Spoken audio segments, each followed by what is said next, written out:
সবাইকে স্বাগত জানাচ্ছি আর কাবিল নিবেদিত দেশ সন্ধ্যায়। আমি সোনিয়া হক আপনাদের সাথে আছি। জোট ও ঐক্য, স্বার্থ না আদর্শ, এই বিষয়টি নিয়ে আজকে আলোচনা করতে চাই এবং এ বিষয়ে কথা বলতে আজকে আমার সাথে স্টুডিওতে যুক্ত হয়েছেন শরীফুজ্জামান শরীফ, সাবেক ছাত্রনেতা ও রাজনীতি বিশ্লেষক, এবং যুক্ত হয়েছেন শহীদুল ইসলাম, সভাপতি ঢাকা সাংবাদিক ইউনিয়ন, সম্পাদক দৈনিক মানব কণ্ঠ।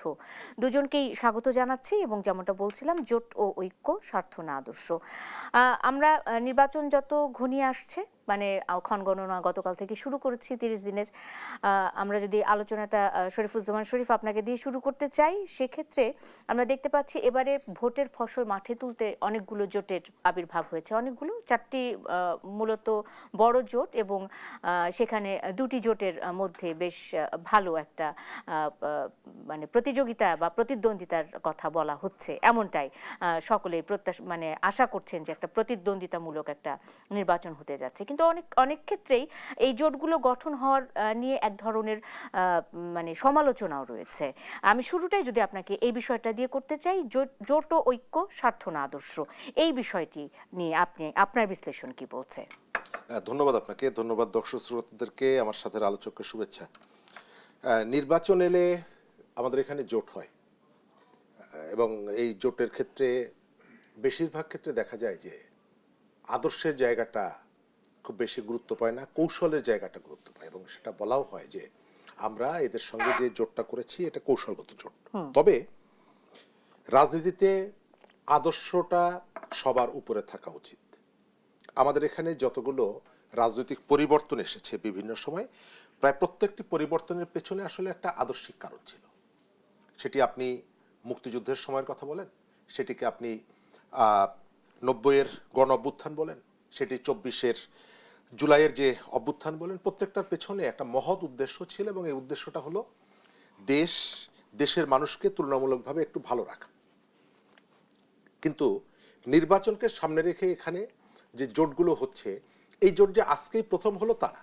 আমি যেটা বলেছি আপনাকে যে এর আগে জোট হয়েছে, রাজনীতিতে জোট হয়েছে, 4 দলীয় জোট, বিএনপি জামাত সহ 4 দলীয় জোটের কথা আমরা জানি। আওয়ামী লীগ একটা জোট করেছিল, মহাজোট, এরশাদকে সাথে নিয়ে, এবং সেই জায়গাগুলোতে দেখা গেছে যে আদর্শের থেকে কোন রাজনীতি কাকে ঘায়েল করবে সেটি প্রধান। যদিও আমাদের ঠিক পাশের দেশ ভারতে, পশ্চিমবঙ্গে একটা জোট আছে প্রায় 35 বছরের বেশি সময় ধরে, বামফ্রন্ট নামে পরিচিত, এবং তারা রাজনীতিটাও তারা ঠিক করে, আবার নির্বাচনের কৌশলগুলো তারা ঠিক করে। আমরা যদি ইথিক্সটাকে, আদর্শটাকে প্রায়োরিটি দিতাম, তাহলে আমাদের হতাশার জায়গাটা খুব বেশি থাকতো না। কিন্তু দেখা যাচ্ছে যে হতাশার জায়গাটা, আপনি এই সময়ে নির্বাচন ইস্যুতে আপনি দেখছেন যে সব থেকে জোট করতে গিয়ে আলোচনার মধ্যে রয়েছে এনসিপি, জুলাইয়ের গণ অভ্যুত্থানের ভেতর থেকে গড়ে ওঠা একটা রাজনৈতিক শক্তি, তারুণ্য নির্ভর, এবং এবারের নির্বাচনে রাজনৈতিক দলগুলো যে প্রার্থী দিয়েছে, যদি বয়স হিসাব করেন 25 থেকে 45-এর মধ্যে, এনসিপির তরুণের সংখ্যা সব থেকে বেশি, প্রায় 90%, 95% হচ্ছে তরুণ। কিন্তু এই দলটার কাছে আমাদের যে প্রত্যাশা ছিল, আমি এখন দেখি যে সহজ কথা বললে যে সেরা ভেড়া করে ফেলে না, যেটা আদর্শের জলাঞ্জলি দিয়ে আসনের লোভে, সেই কাজটি তারা করে ফেলেছে। এবং বেসিক কতগুলো জায়গায় তারা এমন কতগুলো অবস্থান গ্রহণ করেছে যেগুলো আসলে আলোচনা করতেও রুচিতে বাধে।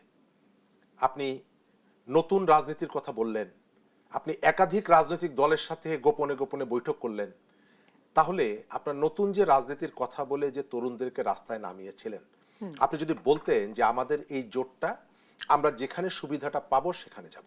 মানে আমি আরেকটু যদি আপনার কাছে মানে যুক্ত করি, আপনি বলছেন যে তরুণদেরকে রাস্তায় নামিয়েছিলেন, মানে তরুণদের যে রাজনীতিটা কিংবা তরুণদের যে গণ অভ্যুত্থানের মাধ্যমে দল গঠন করা কিংবা একটা প্ল্যাটফর্ম থেকে দল গঠন করা, আপনি আপনার আলোচনা থেকে যদি আমি ধরতে পারি, তাহলে সেই আন্দোলনের পেছনে কেউ একজন কলকাঠি নেড়েছেন, এবং তারাই অবশেষে এসে এনসিপি গঠন এবং একটি জোট গঠনের মানে মানে আইডিয়াটা নিয়ে এসেছে, এরকমই তো, এটাই তো মানে পূর্ব পরিকল্পিত, মানে এটা পরিকল্পনার অংশ। এনসিপি কে আমরা যেভাবে এনসিপিকে দৃশ্যমান করা হয়েছে এবং এনসিপি যে পরিচয়টা দিয়েছে, তাদের যে আইডেন্টিটি, আপনি খেয়াল করে দেখবেন যে তারা গত 1 বছর এনসিপির কয়েকজন নেতা এবং মাঝে মধ্যে তারা এমন কথার শব্দ বোমা ফোটাতেন যে চারিদিকে 4.5-5 মাত্রার ভূমিকম্প হয়ে যেত।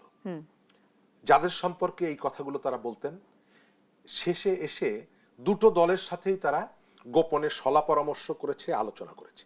এনসিপির নেতারা বলেছেন, একেবারে প্রকাশ্যে বলেছেন যে আমরা বিএনপির সাথেও কথা বলেছি, আমরা জামাতের সাথেও কথা বলেছি। জোট গঠন করা কৌশলের দিক থেকে হোক, আদর্শের দিক থেকে হোক, এটা অন্যায় কিছু না। কিন্তু আপনি যখন বিষয়টাকে গোপন রেখে এর ভেতর থেকে সুবিধা নিতে চাইবেন, এনসিপি যখন জামাতের সঙ্গে তাদের ইউনিটিটা হয়, তার আগে কিন্তু জামাতের সাধারণ সম্পাদক একটা কথা বলেছিলেন যে তোমাদের নতুন জন্ম, তোমরা বাবার সাথে পাল্লা দিতে এসো না। আমরা সেটি নিয়ে খুব ঠাট্টা মশকরা করেছিলাম যে রাজনীতিতে ভাই ভাইয়ের সম্পর্ক আমরা জানি, কিন্তু পিতা পুত্রের সম্পর্ক রাজনৈতিক দলের মধ্যে হয় এটা আমরা জানতাম না।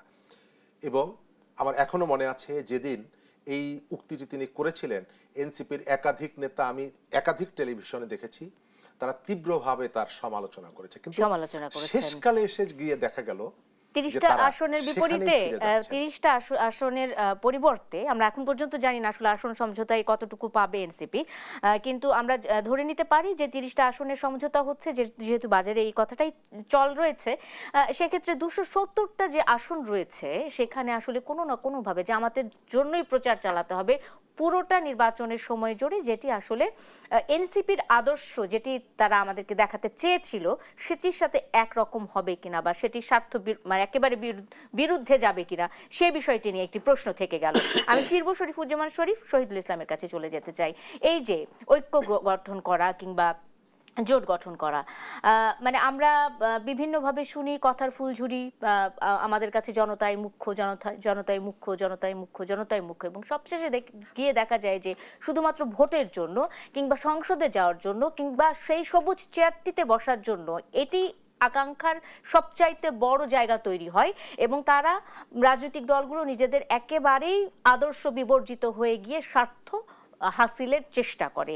এটি আসলে রাজনৈতিক স্বাস্থ্যের জন্য কতটুকু সুখকর বা ভালো বলে মনে করেন আপনি? শহীদুল ইসলাম, আপনাকে যদি জিজ্ঞেস করি। জি, ধন্যবাদ আপনাকে, আপনার মাধ্যমে দেশ টিভির দর্শক শ্রোতাদেরকে, আমার সহ আলোচক শরীফুজ্জামান ভাইকে। তো যে বিষয়টি নিয়ে আলোচনা সূত্রপাত করলেন যে রাজনীতির আদর্শবাদ দিয়ে স্বার্থের কথা, চিন্তাকে রাজনীতির আদর্শ থেকে দূরে সরিয়ে দিচ্ছে লোকজনদেরকে, ধরনের একটি আলোচনা। তো দেখুন, যেটি শরীফ ভাই বললেন যে বাংলাদেশের রাজনীতিতে নির্বাচন আসলে এই ধরনের জোটের ইতিহাস নতুন নয়, এটি পুরাতন। তো এই কালচারটি বাংলাদেশে এখন, সেখানে স্বার্থের যে বিষয়টি এবং আদর্শের যে বিষয়টি আসলো, এই বিষয়ে যদি আমরা একটু আলোচনা করি যে আদর্শ জলাঞ্জলি দিয়ে কেউ যদি স্বার্থের কথা চিন্তা করে তাহলে সেটি যেমন নিন্দনীয়। আবার বাংলাদেশের রাজনীতিতে যেমন জোটের কালচার রয়েছে, সেখানে নির্বাচনী যে সমঝোতাগুলো হয় সেখানে আদর্শ কি সে জলাঞ্জলি দিল কিনা, এরকম তো কিছু আছে নিঃসন্দেহে। কিছু কিছু একেবারে তার দলকে বিলুপ্ত করে দিয়ে একটি দলে যোগ দিয়েছেন, এটা আমরা দেখছি। কিছু জোট হয়েছে যে তাদের মার্কা ঠিক রেখে, তাদের আদর্শ ঠিক রেখে একটা নির্বাচনী সমঝোতার কথা বলা হয়েছে। তো সেখানে বিশেষ করে যে দলটির কথা আসলো যে এনসিপি, এরা একটি নতুন দল, জুলাই গণবিপ্লবের মধ্য দিয়ে এদের প্রতিষ্ঠা। তো তারা একটি নতুন জোটে সম্পৃক্ত হয়েছে। আমরা বলি যে জামাত ইসলামী এবং ইসলামী নেতৃত্বাধীন দলগুলোর সাথে তাদের একটি জোট হয়েছে। সেখানে কি তারা আদর্শ জলাঞ্জলি দিয়েছে কিনা, তারা আদর্শ থেকে বের হয়ে গিয়েছে কিনা, সেই বিষয়টি দিয়ে আমরা আলোচনা করতে চাই। দেখুন যে আদর্শের জায়গায় আমি বলবো যে তারা পুরোপুরি আদর্শ বিসর্জন দিয়ে এসছে, এই কথাটা আমি বলবো না। কারণ হচ্ছে যে তাদের যেই নীতি নির্ধারণী যে কমিটি রয়েছে এনসিপির, তো সেইখানে তারা ভোটাভুটি করেছে যে যেহেতু নির্বাচন আসছে, বাংলাদেশের রাজনীতিতে জোটের কালচার রয়েছে, তো রাজনৈতিক দলকে তাদের প্রতিষ্ঠা করবার জন্য, এটাকে ধরে রাখবার জন্য একটি বড় দলের সাথে জোট করে নির্বাচন করলে সেখান থেকে কিছু আসন পেলে তাদের রাজনৈতিক দলটাকে টিকিয়ে রাখবার জন্য অথবা এটিকে আরও সমৃদ্ধ করবার জন্য একটি সুবিধাজনক অবস্থায় তারা থাকবেন, যার কারণে তারা জোটের চিন্তা করেছেন। সেই জোট তৈরি, কোন জোটে তারা যাবেন, এটা কি বিএনপির সাথে যাবেন না ইসলামী দলগুলোর সাথে যাবেন, এটি নিয়ে তাদের ভিতরে এক ধরনের ভোটাভুটি হয়েছে। সেখানে দেখলাম যে 200 জনের যে কমিটি রয়েছে তাদের কেন্দ্রীয় কমিটি, সেখানে 30 জন একদিকে ছিল, 170 জন একদিকে ছিল। তো মানে তারা আদর্শের কথা মাথায় রেখেছে। সেই আদর্শটা কি, এটা কি ইসলামী আদর্শ নাকি অন্য কোনো আদর্শের কথা মাথায় রেখেছে? আমি যদি এটা বলি তো তাহলে বলবো যে জুলাই বিপ্লবের যে তাদের যে চেতনা এবং যে আদর্শ ছিল, সেই আদর্শের কাছাকাছি যারা ছিল তাদের সাথে তাদের জোটটি হয়েছে। এটি তাদের দলের অনেকের সাথে আমি কথা বলে জানতে পেরেছি। তো আমরা বললাম যে আপনারা বিএনপির সাথে জোট না করে জামাতের সাথে কেন করলেন?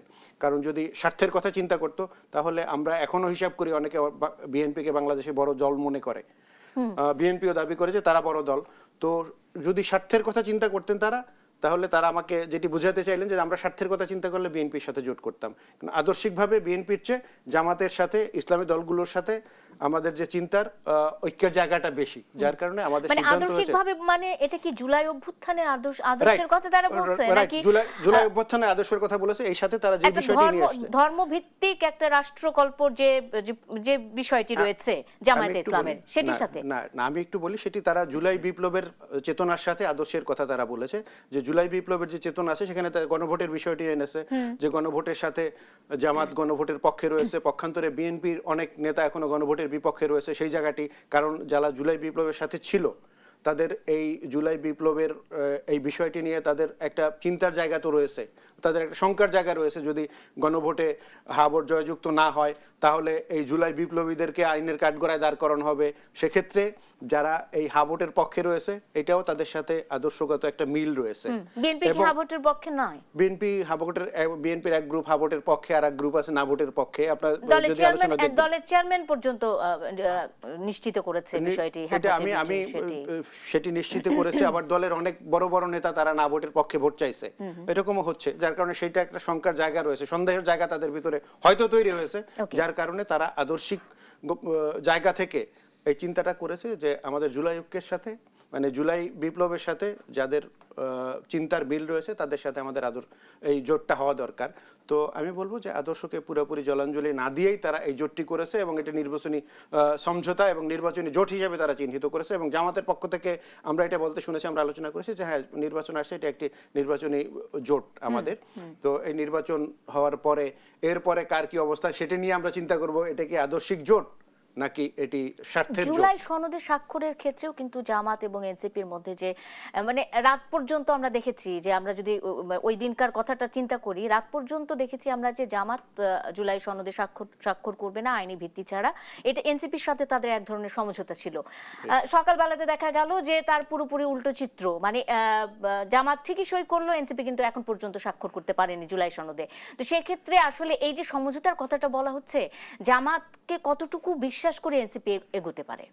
আমি তো এটি বলবো যে কতটুকু বিশ্বাস করবে সেটি তো তাদের ব্যাপার, কিন্তু তারা যেই বিশ্বাসটি জামাতের উপরে যে রেখেছে সেটি তো তাদের কাজ দিয়ে তারা প্রমাণ করেছে। তারা যেই কথাটি বলেছে যে আদর্শিক জায়গায় যেহেতু আমরা যেহেতু গণভোটের পক্ষে, জামাত গণভোটের পক্ষে, জামাত যেহেতু জুলাই বিপ্লবকে অন করে, আমরা জুলাই বিপ্লব আমরা নেতৃত্ব দিয়েছি সামনে থেকে, সুতরাং এই জায়গায় তাদের একটা ঐক্যের জায়গা রয়েছে, যার কারণে এই জোটটা আমার মনে হয় তাদের সাথে সহজ হয়েছে।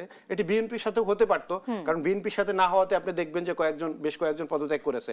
যে বিএনপির সাথে যদি এই জোটটা হতো তাহলে যাদেরকে পদত্যাগ করতে দেখছেন তারা হয়তো অনেকেই পদত্যাগ করতো না, তাহলে ওই জোটে থাকতো। কিন্তু বেশিরভাগের মতামতকে উপেক্ষা করে এই এনসিপির নেতৃবৃন্দ তারা চায় নাই এই মানে রিস্কটি নিতে যে বিএনপির সাথে তারা জোট করবে। সুতরাং বেশিরভাগের মতামতকে সামনে রেখেই তারা এই ইসলামী দলগুলোর সাথে একটা জোট তৈরি করেছে। ওকে, ফাইন। আমি আবারও একটা বিরতিতে যাব। বিরতির পর ফিরে এসে আবারও এই জোট ও ঐক্য, স্বার্থ না আদর্শ, এই বিষয়টি নিয়ে আমার অতিথিদের কাছে জানতে চাইবো। দর্শক, একটা বিরতি নিয়ে ফিরছি। আর কাবেল নিবেদিত দেশ সন্ধ্যায়, সঙ্গে থাকুন। ফিরছি এক্ষুনি। বিরতির পর স্বাগত আরেকবার। দেখছেন আর কাবেল নিবেদিত দেশ সন্ধ্যা। সোনিয়া হক আপনাদের সাথে আছি। জোট ও ঐক্য, স্বার্থ না আদর্শ আজকের আলোচনার বিষয় রেখেছি, এবং আমার অতিথিরা তো আমার সাথে যুক্ত হয়ে আছেন শরীফুজ্জামান শরীফ এবং শহীদুল ইসলাম, দুজনেই আছেন। আমি আবারও আলোচনায় ফিরতে চাই। জোট, ঐক্য, স্বার্থ না আদর্শ এই বিষয়টিতে থাকছে, এবং সেই সাথে আমরা যদি একটু আজকের একটা খবরের দিকে একটু চোখ দেই, সেটি হলো যে মঙ্গলবার সকালে রাজধানীর চীন মৈত্রী সম্মেলন কেন্দ্রে জাতীয় নির্বাচন 2026 ও নাগরিক প্রত্যাশা শীর্ষক একটা সংলাপ অনুষ্ঠিত হয়েছিল। সেখানে জনাব আমির খসরু মাহমুদ চৌধুরীকে প্রশ্ন করেছিলেন নাগরিক প্ল্যাটফর্ম বাংলাদেশের আহ্বায়ক ও সেন্টার ফর পলিসি ডায়ালগের ফেলো ডক্টর দেবপ্রিয় ভট্টাচার্য। তিনি তার প্রশ্নটা ছিল এরকম যে সরকার যখন তাদের হানিমুন পিরিয়ড শেষ হয়ে যায়, যখন আস্তে আস্তে ফেল করতে থাকে, তখন তারা আর কোনো রকমের ক্রিটিসিজম নিতে পারে না, বিভিন্ন ধরনের নিবর্তনমূলক পদক্ষেপ নেয়। ভবিষ্যতেও যে এই হানিমুন পিরিয়ড সিনড্রোম থাকবে না, এটার নিশ্চয়তা কিভাবে পাওয়া যাবে? শরীফুজ্জামান শরীফ, এই প্রশ্নটি আমি আপনার কাছে করতে চাই যে এই যে কর্তৃত্ববাদ কিংবা দায়িত্বশীল গণতান্ত্রিক রাজনৈতিক ধারা থেকে বের হয়ে গিয়ে তখন নিবর্তনমূলক বিভিন্ন ধরনের পদক্ষেপ নেওয়া, যেটা আমরা গত ফ্যাসিস্ট সরকারের আমলে দেখেছি, এই বিষয়টিকে নিয়ে আপনি কিভাবে বিশ্লেষণ করবেন? ডক্টর দেবপ্রিয় ভট্টাচার্যের এই প্রশ্নটিকে আপনি কিভাবে বিশ্লেষণ করবেন? ধন্যবাদ। তার আগে আমি একটু শহীদুল ভাইয়ের 2-3টা পয়েন্ট একটু অ্যাড্রেস করা দরকার। প্রথমত, আমাদের এখানে খুব কৌশলে জোটগুলোর নাম নির্ধারণ করা হচ্ছে এবং আপনি খেয়াল করে দেখবেন বিএনপির সঙ্গে কিন্তু ইসলামী ধারার অনেকগুলো রাজনৈতিক দল আছে। ব্রাহ্মণবাড়িয়াতে একজন বড় নেতাকে তারা আসন সমঝোতা করেছে অনেকগুলো জায়গায়। তো যখন অ্যাড্রেস করা হচ্ছে তখন বলা হচ্ছে যে সমস্ত ইসলামী দল একদিকে আর বিএনপি একদিকে, অর্থাৎ এখানে যে ধর্মের যে কার্ডটা, সে ধর্মের কার্ডটা ব্যবহার করা, যে পাবলিকের মধ্যে একটা ওপিনিয়ন ক্রিয়েট করা যে ধর্মভিত্তিক যারা ইসলামের রাজনীতি করে তারা তাদের দিকে যাবেন নাকি অন্য দিকে যাবেন। অথচ দুই দলেই কিন্তু এই ধরনের রাজনৈতিক শক্তি আছে। এক, দ্বিতীয়ত হচ্ছে সদুল ভাই যেটা বললেন, বিএনপি এই যে গণভোটে নায়ের পক্ষে, এটা কিন্তু বিএনপি কোথাও বলেনি। তারা কিন্তু অফিসিয়াল স্ট্যান্ড এখন পর্যন্ত তারা হ্যাঁর পক্ষে। এখন বিএনপির কোনো একজন নেতা কোথায় কি বলেছেন, এটাকে যদি আপনি কোট করে একটা জাতীয় রাজনীতির একটা ইস্যুর সিদ্ধান্ত নিয়ে নেন, তাহলে এটা যেমন অবিচার হবে, একই সঙ্গে কারণ রাজনৈতিক দলগুলোর অফিসিয়াল স্টেটমেন্টটাই তো প্রধান। আপনি রাকসুর ভিপি অথবা জাহাঙ্গীরনগর বিশ্ববিদ্যালয়ের শিবিরের সেক্রেটারি যখন বলে যে প্রথম আলো সহ সবকিছুকে তছনছ করে ফেলবো, তারপরেও আপনি কিন্তু বলছেন যে এটা তার ব্যক্তিগত ব্যাপার, এটা রাজনৈতিক ব্যাপার না। আমাদের এখানে রাজনীতিকে কিভাবে ব্যবহার করা হয় আপনি দেখবেন, মিটফোর্ডে যখন একজন দোকানদারকে পাথর মেরে ফেলা হলো এবং এই মারার সঙ্গে হত্যাকাণ্ডের সাথে যুক্ত ছিল স্থানীয় বিএনপির কয়েকজন, তাদের সবাইকে বহিষ্কার করা হলো। কিন্তু সন্ধ্যার মধ্যে সমস্ত বিশ্ববিদ্যালয় থেকে তারেক রহমানকে ইন্ডিকেট করে, বিএনপিকে ইন্ডিকেট করে অশ্লীল ভাষায় গালাগালি করা হলো। এবং তার ঠিক 3 দিন পরে তেজগাঁতে 7 রাস্তায় জামাতের একটা সমাবেশ হয়েছিল। তাদের একজন নেতা আছেন রেজাউল করিম, তিনি বক্তব্য দিয়েছিলেন। প্রথম আলোতে রিপোর্টটা আছে, আমার কাছে আছে রিপোর্টটা। তিনি বলেছিলেন যে এতদিন আমরা ফ্যাসিস্টদের বিরুদ্ধে লড়াই করেছি, তাদেরকে বিতাড়ন করেছি, এবার আমরা যারা পাথর ছুঁড়ে হত্যা করে তাদেরকে ক্ষমতায় বসতে দেব না। অর্থাৎ একটা জায়গায় দলের 3-4-5 কর্মী একটা অন্যায় করেছে, একটা মানে হত্যাকাণ্ডের সাথে যুক্ত, দল কি তাকে অন করেছে? না, বহিষ্কার করেছে। কিন্তু আপনি এটিকে রাজনৈতিক কাজে ব্যবহার করছেন কেন? এটা 1, 2, 3, 4 তারেক রহমানকে আনছেন কেন? আনছেন এর ভেতর থেকে একটা রাজনীতি করা যায়। আমরা কে কোথায় কিভাবে রাজনীতি করি এটা বুঝতে পারি না। এনসিপির দলীয় সিদ্ধান্ত গণতান্ত্রিকভাবে নিবে কি নিবে না, এটা এনসিপির ব্যাপার। তবে আমি যেটা বলতে চাই সেটি হলো যে অনেক সময় আমাদের এখানে গণতান্ত্রিক সিদ্ধান্ত নেওয়ার ক্ষেত্রে আমরা সবকিছুতে গণতন্ত্র কিন্তু কাউন্ট করতে পারবো না। আমার বাবা বয়স্ক মানুষ, আমরা 5 ভাই বোন 3 জন মিলে সিদ্ধান্ত নিলাম, কতগুলো মৌলিক জায়গা থাকে। এনসিপি যখন প্রতিষ্ঠা হয়েছে, আত্মপ্রকাশ করেছে, তারা কিন্তু বলেনি যে আমরা সংখ্যাগরিষ্ঠ মানুষের সঙ্গে থাকবো। তাহলে বাংলাদেশের যে পুরনধারার যে রাজনীতি, পুরনধারার রাজনীতির সংখ্যা তো বেশি, তাদের দিকেই তো যাওয়ার কথা, তাদের দিকে যাননি কেন? কারণ হচ্ছে আপনি এখানে একটা গুণগত পরিবর্তনের কথা বলেছেন এবং সেখানে যদি 5 জন মানুষ হয় আপনি তার সঙ্গে থাকতে হবে। আমার যেটা পরিষ্কার যেটা ধারণা সেটা হচ্ছে যে এনসিপি যেহেতু তরুণদের একটা ভোট তাদের সঙ্গে আছে, জামাতের হিসাব করেছে ওই ভোটটা যাতে তাদের বাক্সে আসে, আবার 5 কোটি ভোট, ওই ভোটটা আবার অন্যদিকে তারা হয়তো ধারণা করেছে এনসিপি যে তাদের যে সাংগঠনিক অবস্থা, আমার ধারণা যে তাদের পক্ষে আসলে কোনো আসনে খুব বেশি সংখ্যক ভোট, সম্মানজনক ভোট এবং জামানত রক্ষা করার মতন ভোট আসা সম্ভব না। ওকে, কারণ জুলাইয়ে মানুষের যে উন্মাদনাটা ছিল, ভালোবাসাটা ছিল, সেটা অনেকটা ম্রিয়মাণ হয়ে গেছে। আপনি বিশ্ববিদ্যালয় ছাত্র সংসদ নির্বাচন যদি দেখেন, এক্স্যাক্টলি, এনসিপির ছাত্র সংগঠন একেবারে মানে খুবই অসম্মানজনক ভাবে তারা শরীফুজ্জামান শরীফ আবার ফিরবো। আমি যে প্রশ্নটি করেছি সেই ওটা আমি প্রশ্নটি পরে নিশ্চয়ই উত্তর পরে উত্তরটা নিব। আমি একটু শহীদুল ইসলামের কাছে চলে যেতে চাই। এই যে আস্থাহীনতার জায়গাটা তৈরি হলো, এবং আস্থাহীনতার কথাই আমি বলবো, কারণ এনসিপির কাছ থেকে প্রত্যাশা যেমন অনেক বেশি ছিল, বৈষম্য বিরোধী ছাত্র আন্দোলনের প্ল্যাটফর্ম থেকে তৈরি হওয়া দলটি সেটি মধ্যপন্থার একটা দল হিসেবে গঠিত হবে, এবং অনেক সাধারণ মানুষই এনসিপির দিকে তাকিয়েছিল। এনসিপি একটি আদর্শিক মানে ধর্মভিত্তিক রাজনৈতিক দলের সাথে জোট গঠন করলো, এবং তারা তাতে বিলীন হয়ে গেল, এটি সবাই বলছে। বিএনপির সাথে 1.5 যুগেরও বেশি জামাতে ইসলামী কিন্তু জোট করে নির্বাচন করেছে, সংসদে গেছে, রাজপথে থেকেছে, অনেক কিছু। তখন এত কথা হয়নি। এনসিপির সাথে যখন জোটটা করছে তখন এত কথা হচ্ছে কেন, বা এত সমালোচনা হচ্ছে কেন? শহীদুল ইসলাম। তো দেখুন, আমি আপনার এই বিষয়টা আসার আগে, এত সমালোচনা কেন হচ্ছে এই বিষয়টা আসার আগে একটু শরীফ ভাইয়ের একটা বিষয়ের সাথে আমি একটু দ্বিমত পোষণ করে একটু অ্যাড্রেস করতে চাই। সেটা হচ্ছে উনি যেটি বললেন যে জাহাঙ্গীরনগর বিশ্ববিদ্যালয়ের জিএস এর একটা বক্তব্যকে কোট করে উনি একটা বক্তব্য দিয়েছেন যে সে নাকি বলেছে ডেইলি স্টার আর প্রথম আলোকে তছনছ করে দেওয়ার জন্য। বক্তব্যটা যদি উনি পুরো শুনে থাকেন তাহলে ওনার বক্তব্য ক্লিয়ার হতো। উনি পুরো বক্তব্যটি শোনেননি, উনি হয়তো কোনো একটি ফটো কার্ডের কোনো বক্তব্য দেখেছেন। সেখানে সেই জিএস এর বক্তব্যটা ছিল এরকম যে দেখুন, কোনো ভবন ধ্বংস করে কোনো আদর্শকে ধ্বংস করা যায় না, কোনো ন্যারেটিভ ধ্বংস করা যায় না, এটার জন্য আলাদা ন্যারেটিভ তৈরি করতে হয়। সুতরাং আমরা আলাদা ন্যারেটিভ তৈরি করে তাদের প্রথম আলো এবং ডেইলি স্টার যেই ন্যারেটিভ তৈরি করতেছে সেই ন্যারেটিভকে আমরা তছনছ। সদুল ভাই, আপনি ভুল আমি এই বক্তব্যটি আছে, এটা ওসমান হাদির বক্তব্য, না না, শিবিরের সেক্রেটারির বক্তব্য না। আমি আপনাকে চ্যালেঞ্জ করলাম, শিবিরের সেক্রেটারির কথা বলি নাই আমি এটা চ্যালেঞ্জ করলাম, এটা ওসমান হাদির বক্তব্য, এটা শিবিরের সেক্রেটারির বক্তব্য না। এই যে আলাদা ন্যারেটিভ তৈরি করতে হবে, প্রথম আলোকে জ্বালানো যায় না। এটা আপনি সেই পুরো বক্তব্যটি যদি ভিডিও ক্লিপটি আছে আপনাকে আমি দেখাবো প্রয়োজন হলে, আপনি সেই বক্তব্যটি পুরো শোনেন নাই। উনি বলেছে যে ওসমান হাদির বক্তব্য, ওসমান হাদি সেদিন তো বক্তব্য দেবে কিভাবে? ডেইলি স্টার প্রথম আলো তো বাংলাদেশ ওসমান হাদি মারা যাওয়ার পরে। এটি তো ঢাকা জাহাঙ্গীরনগর বিশ্ববিদ্যালয়ের জিএস এর বক্তব্য, এটি আপনি ভুল করছেন।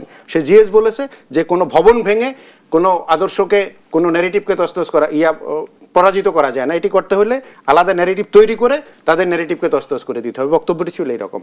যাই হোক, সেটি আপনি শুনে দেখবেন। আর যে কথাটি বলেছেন যে আমি প্রশ্নটি একটু মাথা থেকে চলে গেছে, ওটা একটু রিপিট করুন। কেন এনসিপির নিয়ে এত সমালোচনা কেন? আমি একটা বিরতির পরে সেই প্রশ্নটির উত্তর নেই, কারণ আমার কাছে তো সময় নাই, সময় তো খুবই অল্প। দর্শক, একটা বিরতি নিচ্ছি। আর কাবিল নিবেদিত দেশ সন্ধ্যায়, সঙ্গে থাকুন, ফিরছে এক্ষুনি। বিরতির পর স্বাগত আরেকবার। দেখছেন আর কাবিল নিবেদিত দেশ সন্ধ্যা। সোনিয়া হক আপনাদের সাথে আছি। জোট ও ঐক্য, স্বার্থ না আদর্শ আলোচনায় আছি আজ। আমি আলোচনায় ফিরতে চাই। শরীফুজ্জামান শরীফ, এই অংশে আপনাকে দিয়ে আলোচনা শুরু করতে চাই, এবং একটু প্রশ্ন রেখেছিলাম যেটি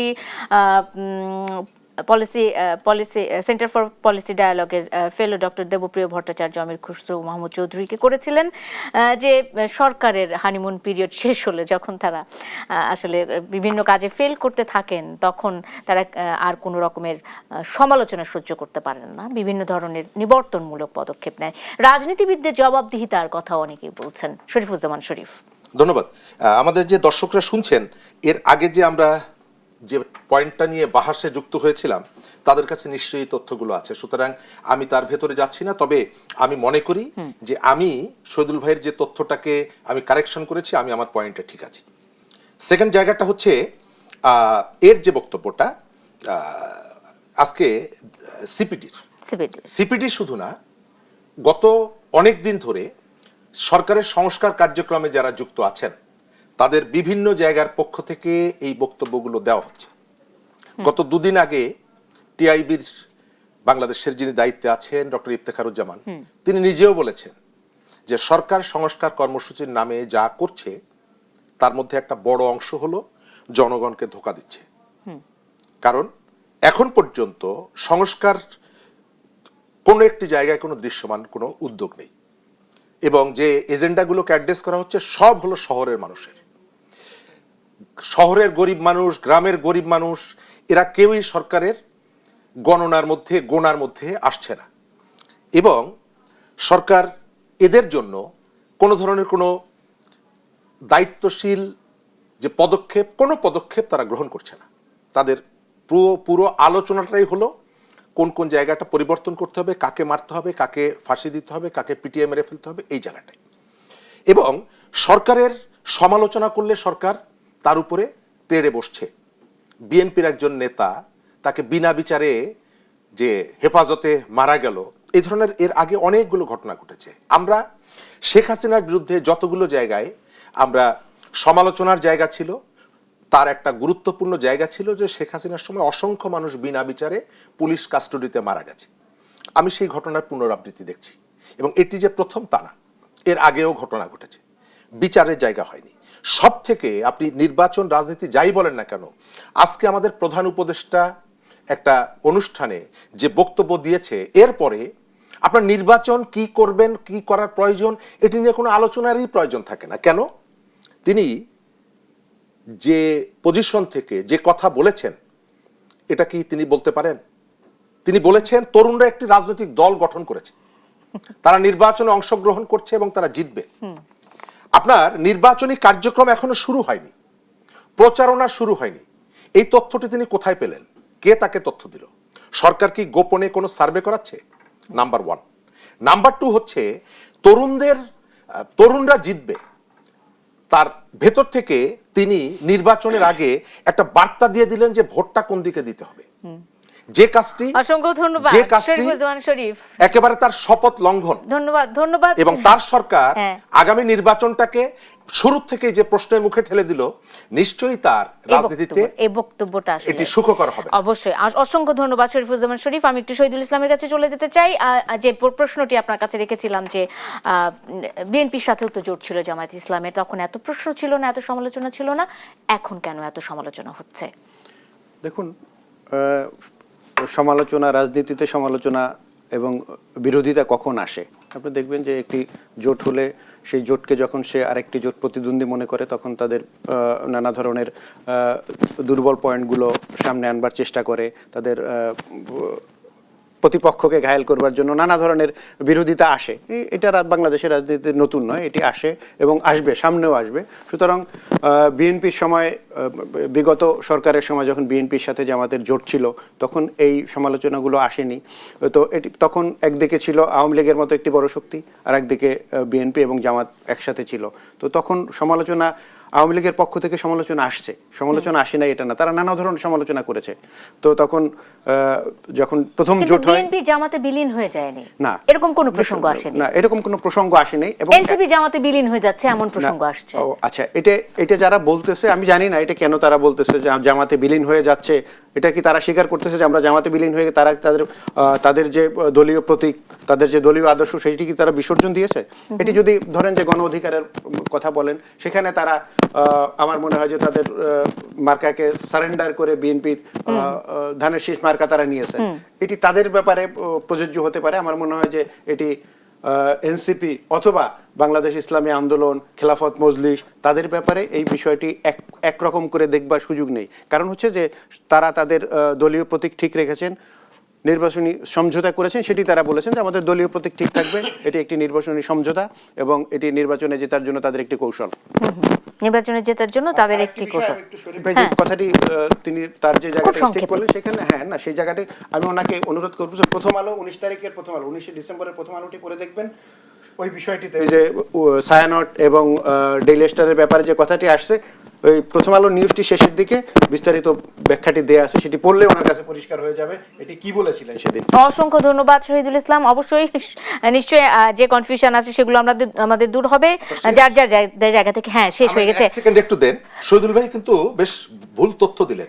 গণ অধিকার কিন্তু নিজের মার্কা সারেন্ডার করে, গণ অধিকার পরিষদ নুরুল হক নূর কিন্তু ট্রাক মার্কা নিয়ে নির্বাচন করছে। তার দলের সাধারণ সম্পাদক বিএনপিতে যোগদান করেছে, কিন্তু নুরুল হক নূর ট্রাক মার্কা নিয়ে নির্বাচন করছে। সুতরাং আমরা এই জায়গাগুলোতে আমরা ক্রিটিক করার ক্ষেত্রে, সমালোচনা করার ক্ষেত্রে আমাদের এই জিনিসগুলোকে খেয়াল রাখা দরকার। জুনায়েদ সাকি তার দলের প্রতীক নিয়ে নির্বাচন করছে, মাহমুদুর রহমান মান্না তার দলের প্রতীক নিয়ে নির্বাচন করছে। তারা কিন্তু নিজেদের মার্কা সারেন্ডার করেনি। সুতরাং এই তথ্যটি ভুল। এনসিপিও কিন্তু করেনি, শাপলাকলি নিয়ে হ্যাঁ করছে। সেটা কিন্তু শহীদুল ভাই কিন্তু এনসিপি কে টানলেন, এনসিপি কে টানলেন, কিন্তু যেহেতু বাকিরা তাদের সঙ্গে জামাতের সঙ্গে যায়নি, সেই কারণে ওই যে সতীনের ঘরের সন্তানকে যেভাবে আমরা দেখি, সম্ভবত শহীদুল ভাই সেইভাবেই দেখে। যেটি বলতে চাইলেন আসলে এটি হয়েছে কি যে ওই যে মার্কা নিয়ে যে একটা দলের সাধারণ সম্পাদক যিনি, তিনি ধানের শীষ নিয়ে নির্বাচন করতেছেন, আরো বড় কিছু দল তিনি তো আছে, দল যারা বিএনপির যোগদান করেছে। বিএনপির সাথে গিয়েছেন, আরো এরকম দুইটি দল আছে তো। হ্যাঁ।